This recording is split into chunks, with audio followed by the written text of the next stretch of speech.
this is not good enough for you. And this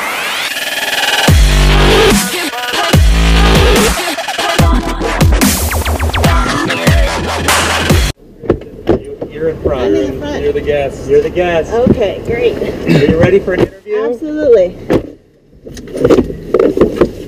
Oh, yeah. Yeah, we better let Daniel in. You have children? I have 4 children. Okay, this is what I do in my car too, child locks. But I wasn't sure that was it. My children are in college. Okay. But child locks. you know what, child locks, you can never go wrong. Daniel's in the back seat. You gotta have the child locks going.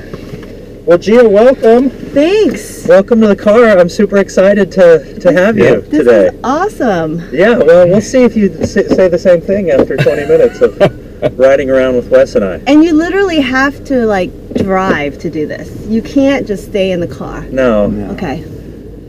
People, you know, it's a lot more interesting with the background rolling. Okay. Especially in Oakland, our Southern California audience. We're cruising in Oakland. That's right. Downtown Oakland. So, Gia, I gave a little introduction about you in your absence, but maybe you take a minute and just tell us what your role is currently and how you found yourself leading a charter school organization in the Bay Area.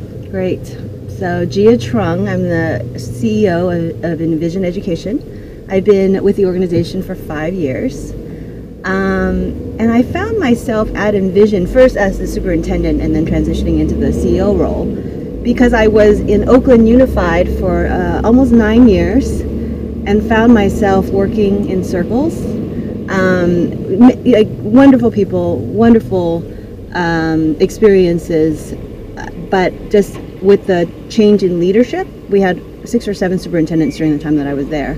Found myself, restarting, and not having a lot of momentum to really make the impact that I wanted to make. So I actually left the district to make a stronger impact and found Envision. Envision's smaller, much smaller, but feeling more impactful in the role that I am in. And Envision operates charter schools.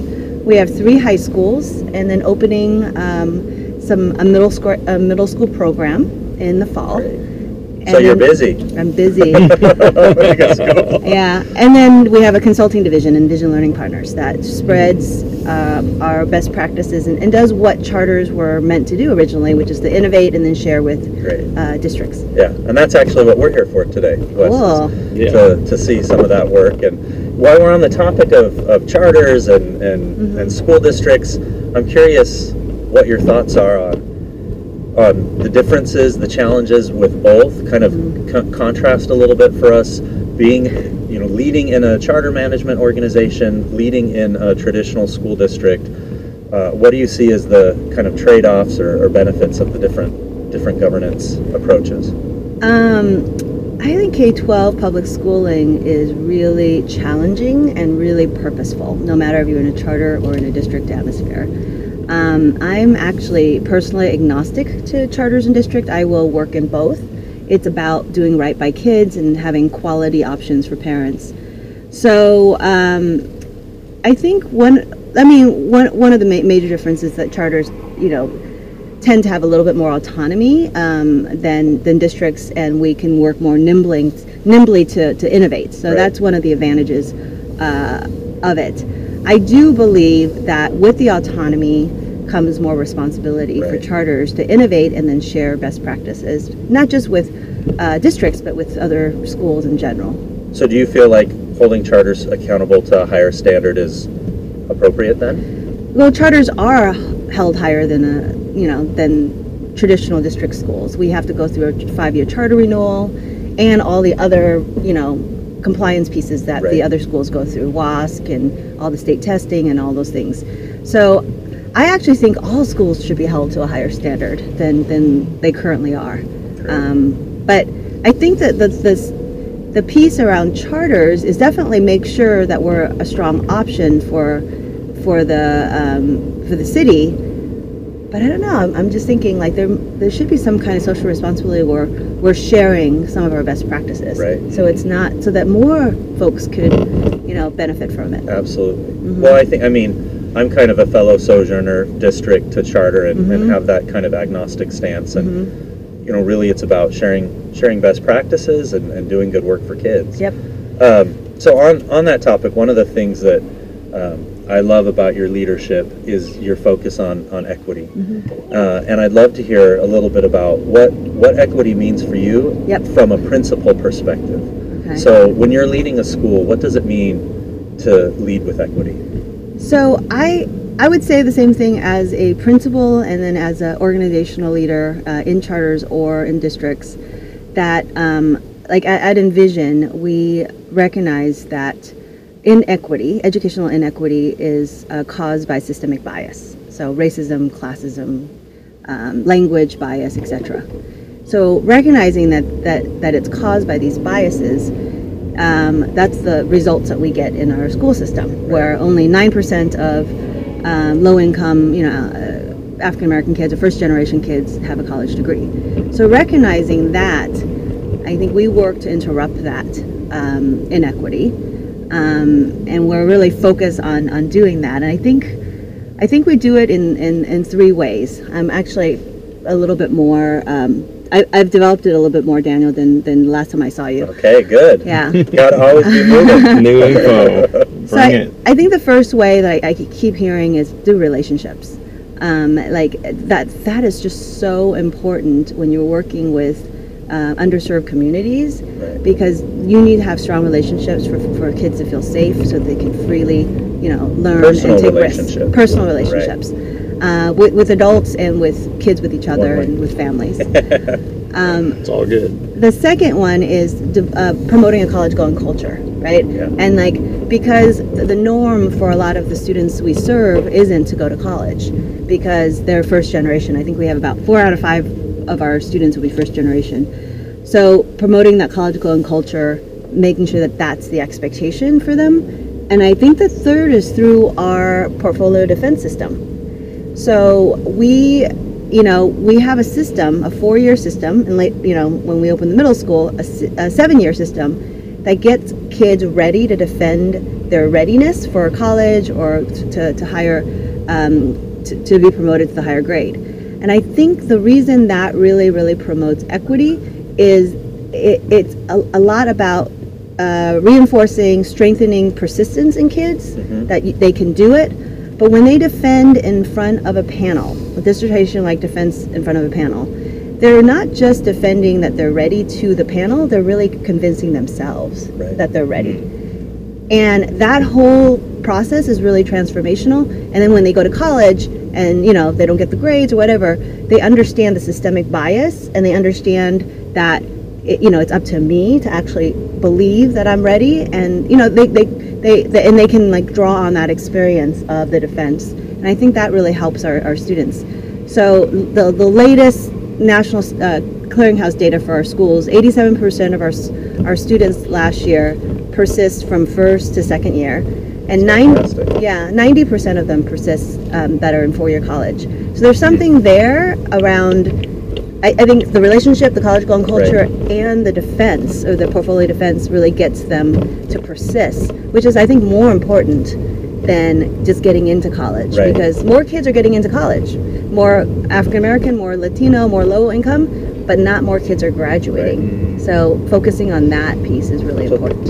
I have a follow-up on that. You said in college, they understand the systemic bias, I think is what you said. Yep. So is that, how explicit is that in their experience with you? And how are teachers calling that out and saying, these are things that you're going to see in the university, and then how do you bring up instructors through training or orientation or whatever? I think we just we attract very social justice minded teachers. I don't think we do as well as a system, making it more coherent and aligned. And the reason I know that they're getting this curriculum is when I go to the defense, almost every single defense, the student will have a project that they will defend that has to do with inequity, immigration rights, or there's been a lot around immigration and around Black Lives Matter and the Dreamers, and I know they're getting exposed to it. and most of them fall into one of those categories. Right. So they're learning about themselves, and they're learning about the systemic, bias that exists that prevents some of their groups from, being able to achieve more. So help me understand how that comes from the school and not from the home. Because if their experience in the home is that of, let's say, an immigrant, are they not thinking about that as an individual and how their family sits in the society? What part does the school bring?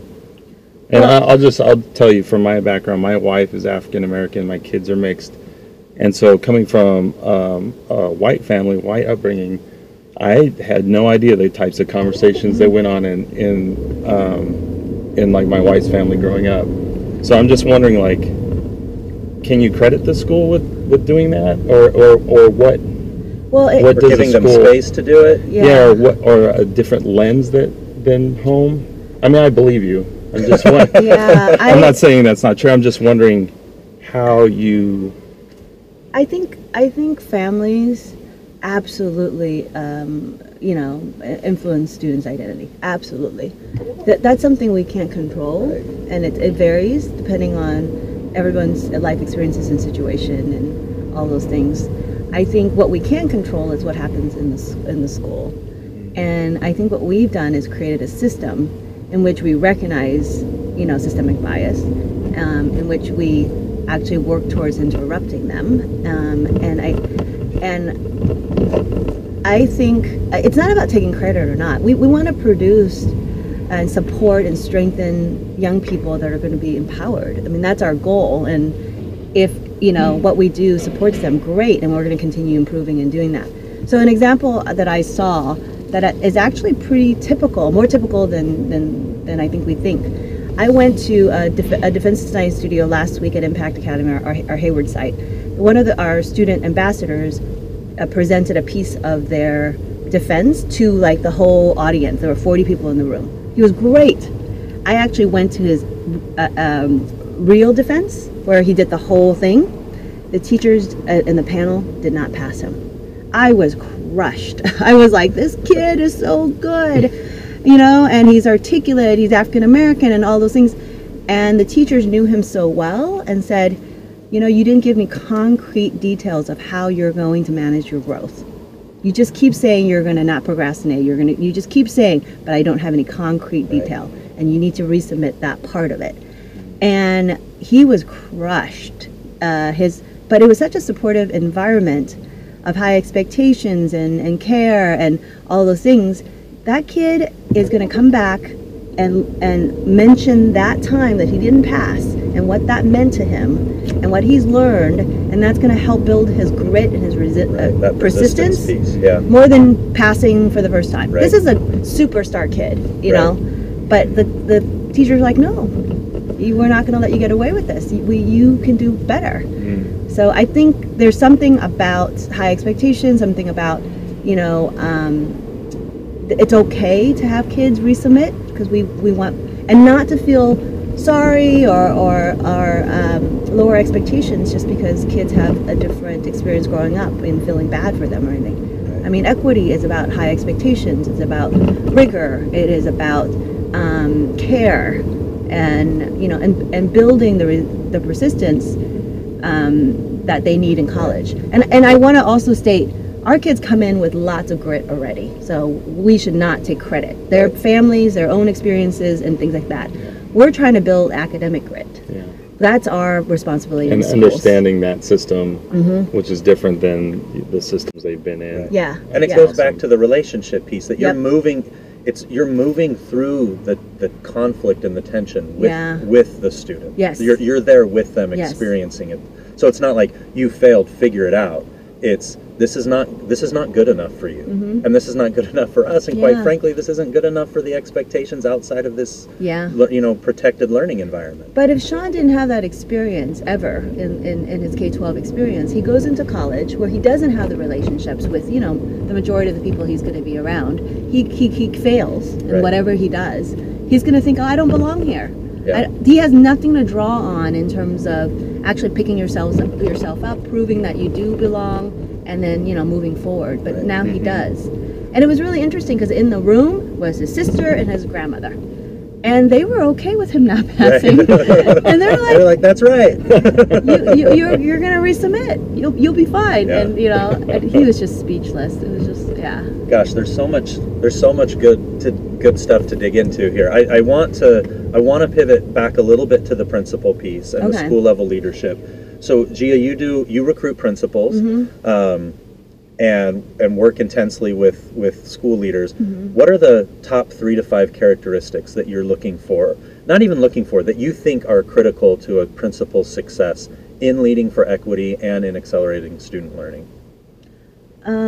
I think principals that have really high expectations for students and for staff. What does that look like? The belief that all students can achieve at high levels.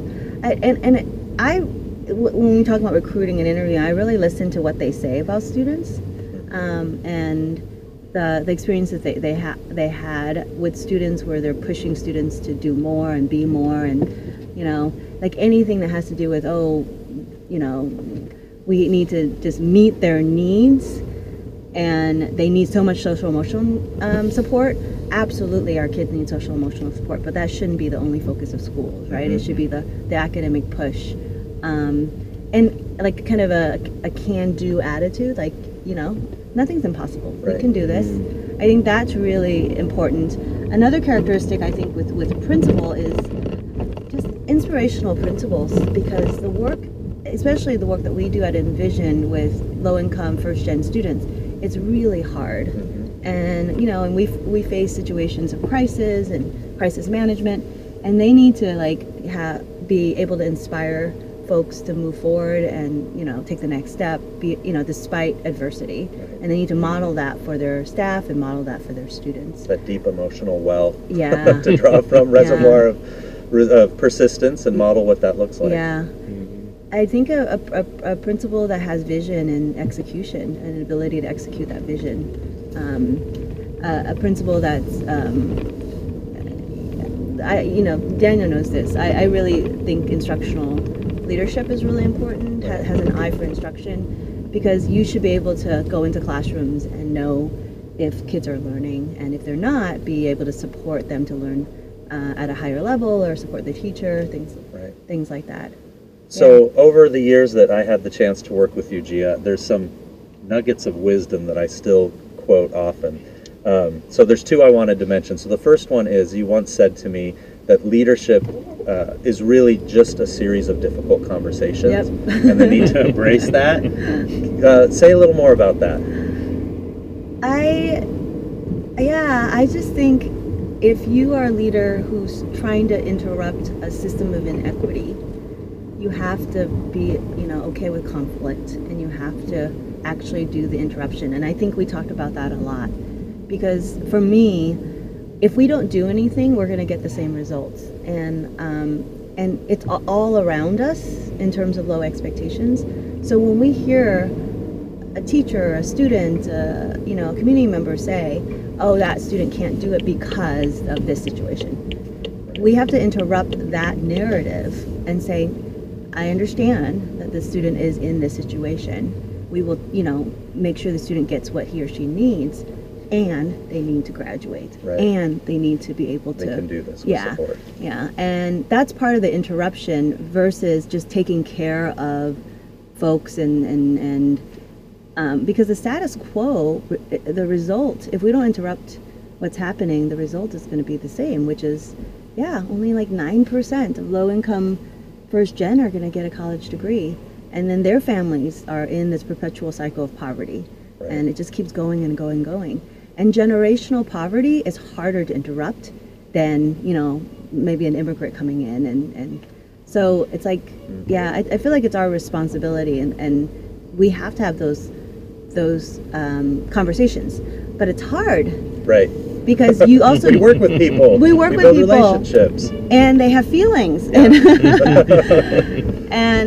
we have feelings, and so it's really hard. And I think it's a skill that needs to be developed in leaders, in school leaders. It's the emotional intelligence. It's the cultural competency, right? And it's a cultural competency in a different way, which is like really being, having the emotional empathy for who you're working with, validating, making sure they feel respected, and pushing them. Right. Because I actually think it's the most respectful way of having interactions with adults, like respecting where they're coming from, validating their experiences, and then pushing when it feels like they need to be pushed. Right. And if you don't push them, what you're really saying is they can't handle it. Right. Or this is okay. Yeah, or this is okay, and Right. which is not actually in service of them or the students. So last question is related to another thing that you mentioned, and this is more of an organizational leadership question, but I remember as I was pivoting into my second year, I had this crazy idea about a flex lab and some blended learning, and you were really supportive of the idea. And one of the things that you said was, you have to let principals try things, even if you're not entirely sure they're going to work. And now I'm in a system with a lot of principals, and seeing principals who are willing to take risks, principals who feel they may be punished for trying to try to disrupt the status quo. What was kind of motivating your thought process behind this idea that principals need to take some risks, need to try new things? Well, I think it's just recognizing the current system doesn't really work, right? And I think if we don't take risks and learn from those risks, we're just going to, do the same thing over and over again. Actually, our middle school model is going to be much more innovative than our current model in terms of incorporating technology, and it's going to be a lot of time with teachers, with students on blended learning. And I think if the principal has mentoring, thinking partnership, I think they should just be allowed to make mistakes, try things out, and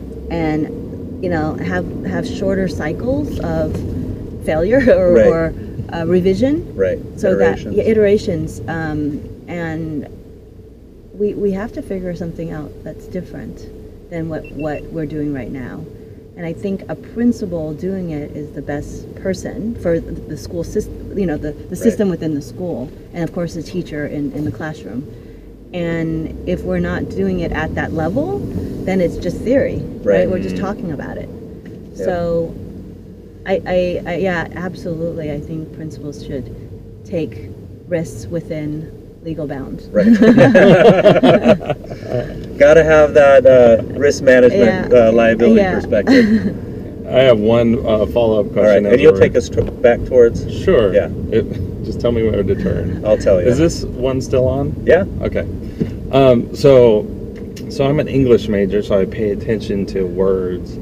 And I think what I'm going to remember most so far is two of the first words you used that stood out to me were momentum and nimble. And so I have this sense of you as like a commitment to action, because those words imply like movement. But my question is, as a leader, how do you balance?